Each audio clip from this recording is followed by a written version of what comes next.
इज्जतनगर मंडल का विद्युत परिचालन विभाग आप सभी लोको पायलट और सहायक लोको पायलट का स्वागत करता है। आज हम जानेंगे इलेक्ट्रिक कन्वेंशनल लोको में QRSI 1 या QRSI 2 रिले का टारगेट ड्रॉप होने पर की जाने वाली कार्यवाही।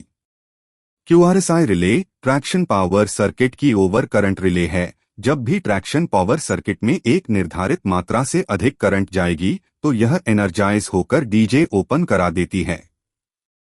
डीजे ओपन होते ही गाड़ी को खड़ा करने के बाद सबसे पहले कैब 2 में असिस्टेंट लोको पायलट के पीछे लगे रिले पैनल पर जाके देखेंगे कि कौन सी रिले का टारगेट ड्रॉप है। अगर हमें QRSI 1 या 2 में से किसी भी रिले का टारगेट ड्रॉप मिलता है तो अगर QRSI 1 का टारगेट ड्रॉप मिलता है तो ट्रैक्शन पावर सर्किट 1 में लगे उपकरणों की जांच करेंगे और अगर QRSI 2 का टारगेट ड्रॉप मिलता है तो ट्रैक्शन पावर सर्किट 2 में लगे उपकरणों की जांच करेंगे।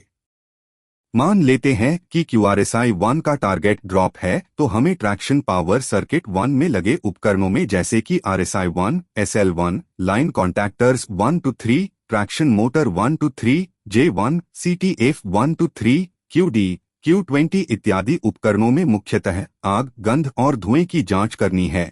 अगर कोई असामान्यता मिलती है तो कंट्रोल को नोट कराएंगे और उसके निर्देशानुसार कार्य करेंगे। और अगर किसी ट्रैक्शन मोटर में दिक्कत है तो उसे आइसोलेट कर देंगे। और अगर किसी भी प्रकार की कोई असमानता नहीं मिलती है तो रिले की रीसेटिंग नॉब से रिले को रीसेट करके कम करंट देकर गाड़ी कार्य करेंगे, जिससे कि हमारी QRSI रिले पुनः एनर्जाइज ना हो और इसकी सूचना कंट्रोल को देंगे। परंतु अगर फिर से QRSI रिले ड्रॉप हो जाती है तो हमें सबसे पहले संबंधित RSI ब्लॉक पर जाके देखना है कि ऊपर लगी हुई टेल फ्यूज की कोई LED जल तो नहीं रही है, और अगर जल रही है तो उसे सिर्फ एक बार ही रीसेट करना है। परंतु अगर फिर भी सफलता नहीं मिलती है तो HNCS स्विच की मदद से एक एक करके ट्रैक्शन मोटर को काट के देखना है कि किस ट्रैक्शन मोटर के काटने से QRSI रिले ड्रॉप नहीं हो रही है। और अगर फिर भी सफलता नहीं मिलती है तो हमें पूरे ब्लॉक को ही आइसोलेट करना पड़ेगा।